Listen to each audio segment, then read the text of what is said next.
Dear student of class 9th,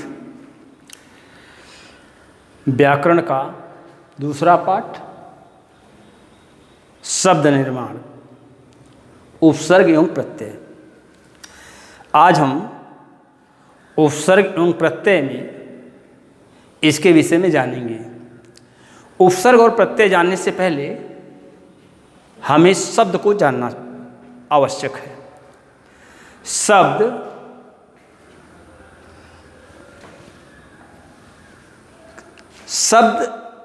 जैसा आपने पहले पढ़ा होगा, वर्णों के मेल को, दो या दो से अधिक वर्ण जब एक साथ मिलते हैं तो शब्द का निर्माण होता है। आप इस तरह से भी इसकी परिभाषा दे सकते हैं, दो या दो से अधिक वर्णों के सार्थक मेल को शब्द कहते हैं।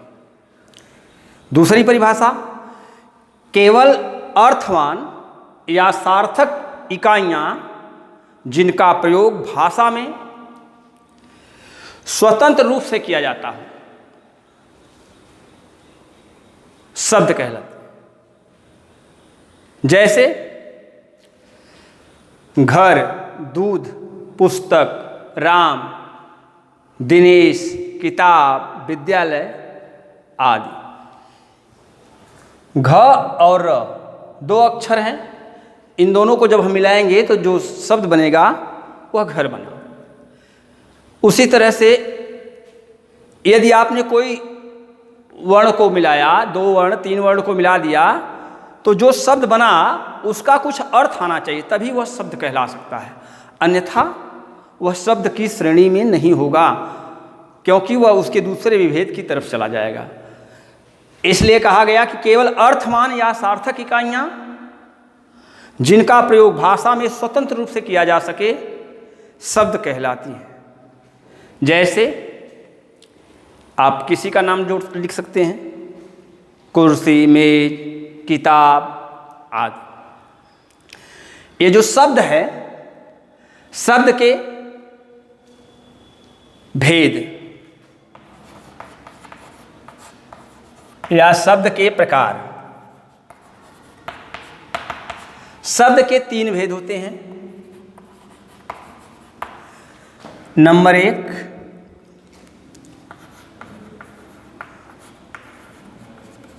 रूढ़ शब्द। नंबर 2, यौगिक शब्द।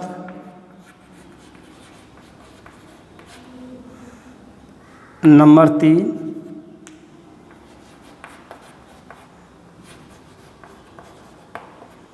योग रूढ़ शब्द। यानी ये अर्थवान जो सार्थक इकाइयां हैं, इसके आधार पर जो शब्द हैं, शब्द के तीन भेद होते हैं।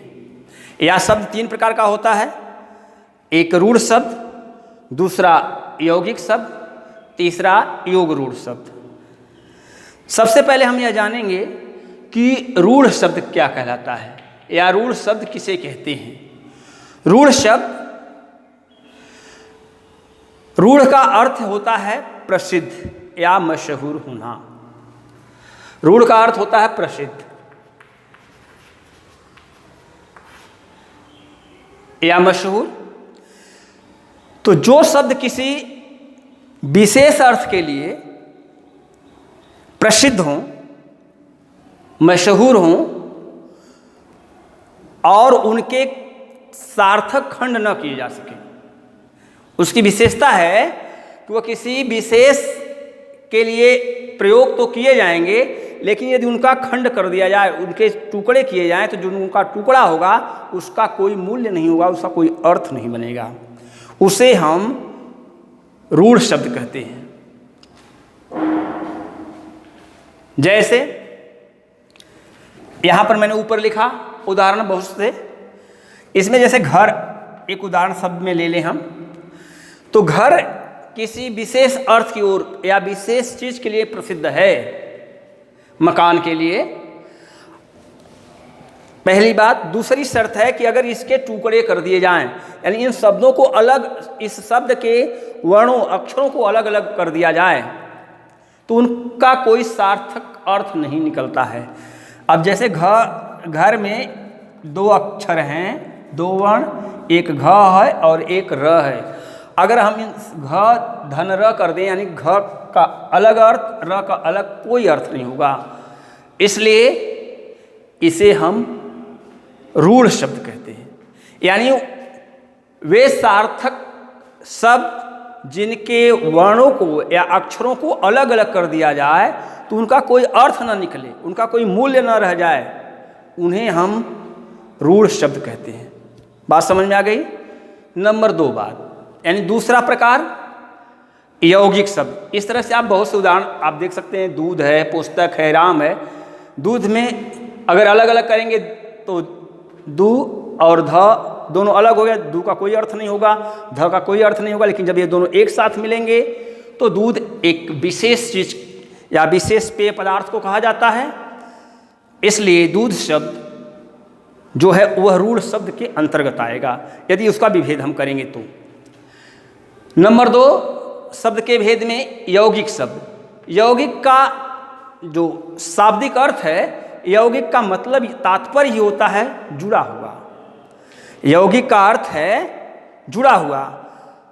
ऐसे शब्द जो एक से अधिक सार्थक खंडों से मिलकर बने होते हैं। इसमें हमने बताया कि एक जो सार्थक खंड नहीं होगा और यौगिक में एक से अधिक सार्थक खंड होंगे। एक से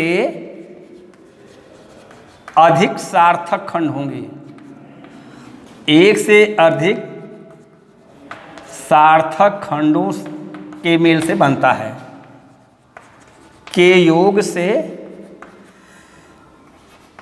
बना शब्द यौगिक शब्द कहलाता है।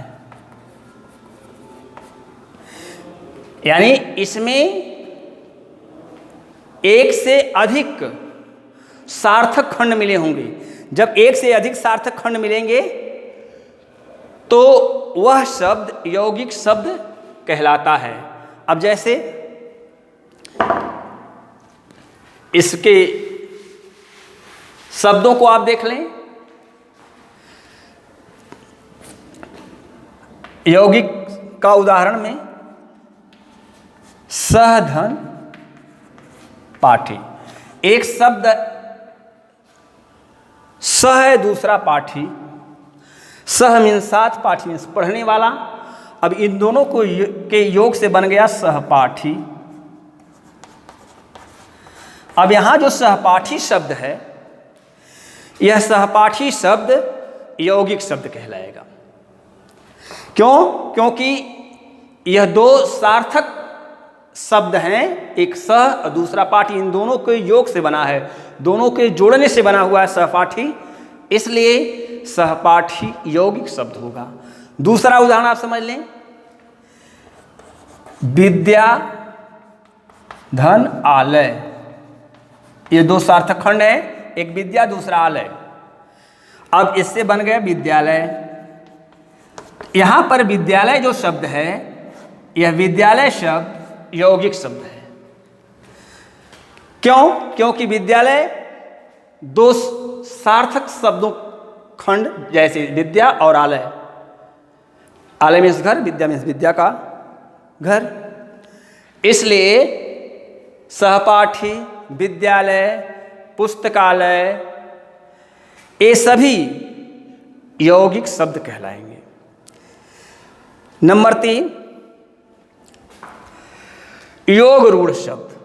तीसरा योग रूढ़ शब्द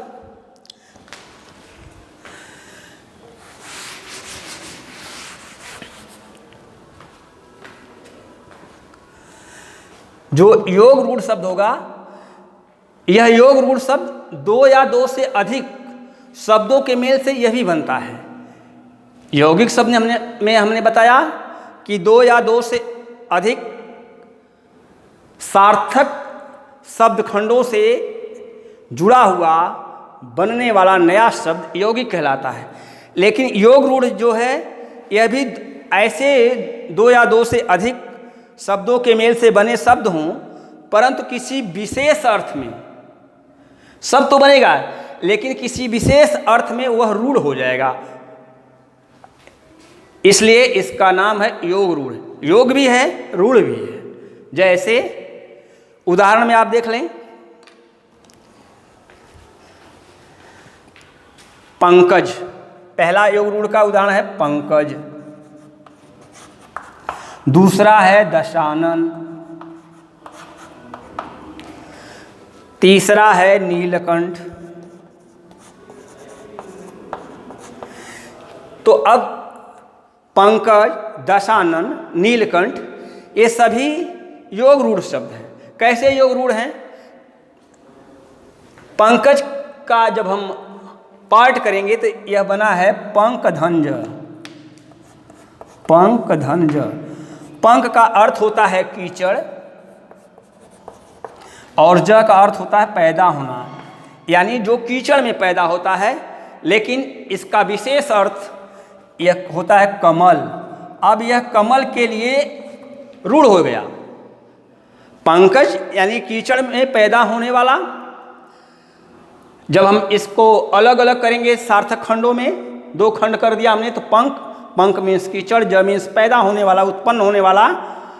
लेकिन कमल के अर्थ में यह रूढ़ हो गया, इसलिए इसे हम कमल के अर्थ में रूढ़ हो जाने के कारण पंकज को योग रूढ़ शब्द कहेंगे। दूसरा उदाहरण हमने बताया दशानन। दशानन 10 हैं आनन जिसके, आप एक विग्रह इस तरह से करेंगे। दूसरा विग्रह है 10 आनन, 10 मीन्स 10, आनन मीन्स मुख। अब 10 आनन यानी 10 मुख वाला यहाँ रावण के अर्थ में यह रूढ़ हो गया, किसी विशेष के लिए नहीं, रावण के अर्थ में यह रूढ़ हो गया। इसलिए दशानन शब्द जो है योग रूढ़ है। नंबर 3 नीलकंठ। अब यह 2 शब्दों से बना है नीलकंठ, नील धन कंठ। जैसे दशानन में 10 धन आनंद, इन 2 से इसका निर्माण हुआ। उसी तरह से नीलकंठ, नील और कंठ 2 शब्दों से मिलकर बना। तो नीलकंठ, नीले कंठ वाला, यह जो नीलकंठ है शिव के अर्थ में रूढ़ हो गया।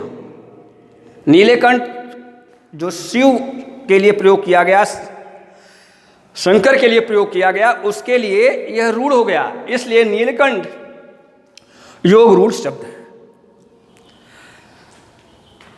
बात समझ में आ गई? ये 2 सार्थक शब्दों के मेल से बना है, यह यौगिक होता, लेकिन यह किसी तीसरे के लिए रूढ़ का काम कर रहा है, इसीलिए हम इसे यौगिक न कहकर योग रूढ़ शब्द कहते हैं। बात ये स्पष्ट हो गई? इस वीडियो में बस इतना ही, बाकी अगले वीडियो में। धन्यवाद।